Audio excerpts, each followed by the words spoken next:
effectivement il faut prier de nos voeux que ñu am accord ak FMI xam nga li tax. FMI partenaire stratégique la. waxuma partenaire financier la rek dama ne partenaire stratégique la. pourquoi mu doon partenaire stratégique parce que FMI dafa doon miroir pour ñeneen ñi les partenaires techniques et financiers les investisseurs les banques et cetera nga xamante ne mën nañu jonkoloog pays yi am ak ñoom ay relation yokkal leen lu bëri ñooñu parfois seen baromètre day tegu ci ñaar seen tableau de bord. dañuy xool ci FMI dañuy xool ci agence de notation yi ñun Sénégal actuellement ñaar yooyu yëpp dañ ko perdre la agence de notation yi perspective négative rek la ñu nekkal ñu ngi ci perspective négative tout le temps remonté wuñ la pente. FMI y a pas d'accord y a pas d'accord dans un cadre de suspicion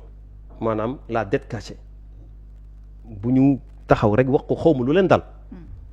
taxaw rek na y a une dette cachée ils se sont tiré une balle et balle boobu suñu économie la laal suñuy poche la laal sénégalais yi la laal FMI reculé les bailleurs reculé les agences de notation ñëw dëggal seen perspective négative nga am problème sur le marché international tu peux plus dem lebi ci marché international alors pour trouver une solution tu dis quoi tu dis non écoutez ñun soxlawuñu FMI. oui parce que gouvernement bi mi ngi doxal mi ngi fay salaire yi ñu ngi déroulé voilà ñun soxlawuñu FMI soxlawuñu yeneen kii c'est la souveraineté xam nga waxu lu baal ma ci kàddu yi quoi waxu populisme la quoi beneen tour laa bëggoon wax bi boobu dama ko lok en réalité ñun on n'a pas besoin de personne mais on a besoin de tout le monde maanaam amul kenn koo xamante ne moom moo ñu war a forcément jubale fenn yóbbuñu fenn comme FMI comme ku mu mënti doon mais on a besoin de tout le monde il faut diversifier les sources de financement gis nga dans un pays soo ko téyee nii da ngay xool les opportunités am na opportunité bu gën a parce que les sources de financement pour un pays bëriwul xam nga ko mën nga ko énumérer su dee da nga ne dette da siy bokk su dee da nga ne da siy bokk te da siy bokk forcément c'est-à-dire que amul benn réew bu mën a développer te doo leb lan nga soxla tu as besoin de taux concessionnel lan nga soxla c'est-à-dire xam nga lan nga soxla mooy yow ngay def tontine xaw ma seen kii yooyu yu faam yi tontine la wala nga dem banque comme banque mutuelle yi nga ne man damay leb ñu ne la mën naa laa lebal nga ne man de lu ma gënaloon moon nga lebal ma lu duun waaye nag taux bi bu ma lay fay taux bu wàcc mais tamit nga étaleel ma ko maanaam mu bañ a doon lebal naa la fii ak ñaari weer ñetti weer nga fay waaye sooy fay 10 000 bu ne par exemple di nga ma jox par exemple 1000 francs ou 2000 loolu dafay cher dama doon soxla 10 000 bu ne par exemple nga jox la 200 waaye au lieu mu doon benn weer ñaari weer yi mu doon at exemple laa lay jox loolu mooy taux concessionnel loolu luy tax nga am ko mooy nga am cachet yu mel ni ay FMI mooy nga am ay partenaires yoo xamante ne dañuy crédibiliser sa kii garantie bi dem sa benn genre garantie boo xamante ne dañ la koy jox léegi nag loolu day tax partenaires yi ñu ñëw kii de mu ngi defar économie bu baax la ak aussi les agences de notation parce que ñoom it dañ lay noter par rapport ak sa dette te Sénégal gis nañ agence yi te dette bi dañuy xool ndax c'est soutenable ou pas suñu gisee ne dette bi soutenabilité mu ngi poser problème note bi day wàcc te su note bi wàccee ku la war a leb day naan kii mu ngi am difficulté pour fay est-ce que man war naa ko lebal est-ce que yaa ngi comprendre fu may waxee donc da nga leen di soxla ñoom pour des taux concessionnels tant que si say source de financement boole nga si la dette te da nga ko siy boole par force da nga wax ji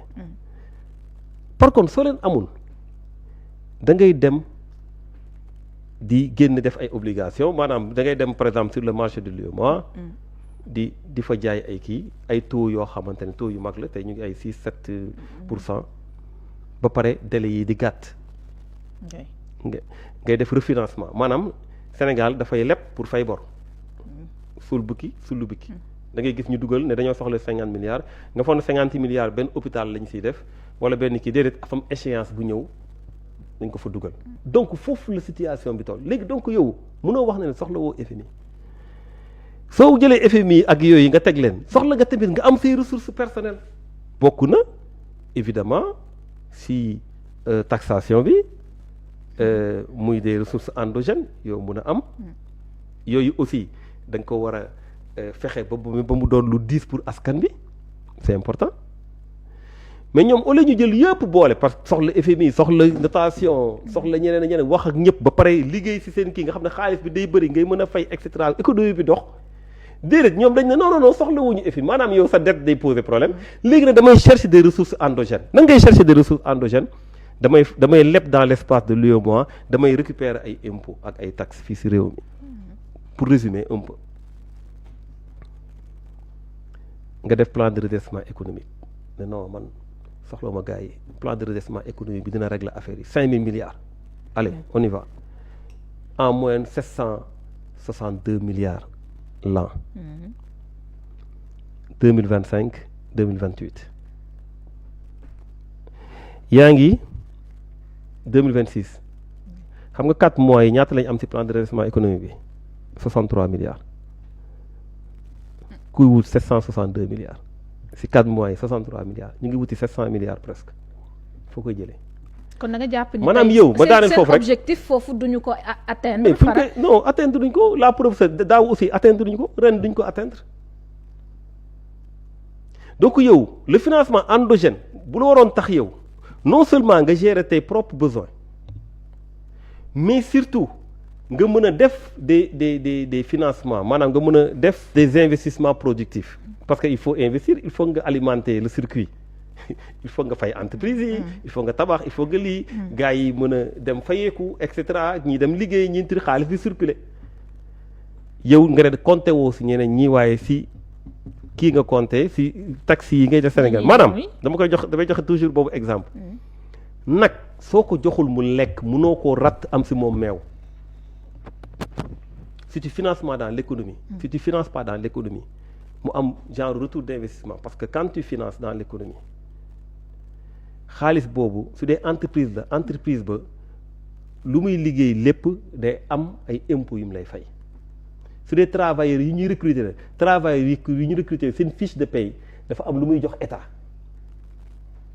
su dee xaalis la boo xamante ne gars yi dañ koy jaay da ngay dem par exemple ngay dépenser mooy le pouvoir d'achat nga am le pouvoir d'achat di dugg si boutique di dépenser si boutique yooyu dafa am lu ñu siy tekk jox ko état donc su xaalis bi doxul état du am nag bi soo ko joxul mu lekk du am meew loolu mooy situation tey bii waaw léegi nag waa Pastef ñoom parce que mooy ñu génn yàggul te nee na ñu ngi opposé d'ailleurs soo loolu fàtte naa la si rectifié nekk ñu opposition de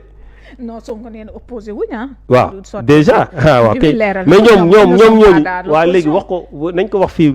xaw ma yow yaa ma gën a gars yi dégg léegi waxal gars yi boyem yi ne leen ñu ngi lay déglu waaw nel boyem yi seen waa ji neen opposé wul donc bàyyi leen di wax ñoo ñun opposition lañ nekk alors moom comme yéen lu ñu leen wax rek loolu ngeen def non mais question boobu sax xaw ma na laa siy tontu c'est que yabaate weesuwul foofu ni la question de la dette cachée lu mu yàqal Sénégal su xamul nu mu toll mais xamul ndax loolu soxalu ko parce que feeñul si poche am tu as un premier ministre boo xam ne da ngay jógee waxu dañ doon wax bu njëkk ba waxu salaire lañ doon wax après ñu ne sax waa ji amatul salaire ak nga yegg si ay fonds politiques de 1,770 milliard que tu récupères au trésor que tu dépenses tout en sachant que sénégalais yi ñu ngi souffrir benn nit ne moom am na droit moom te 1,770 milliard kooku su dee dette cachée ruiné na ay pères de famille ruiné na ay entreprises nërmeel na économie Sénégal moom daf ko yëkkati parce que dette cachée boobu lu mu indi si ay difficultés lu difficultés yi am difficulté day dem trésor récupérer xaalisam moom pour moom rek dépenser ko nu mu ko neexee donc su taxawee tey naan ñu ba may wax ba may lii non mënuñu yéenewuñu Sénégal indi wuñ fi koom-koom indi wuñ fi jàmm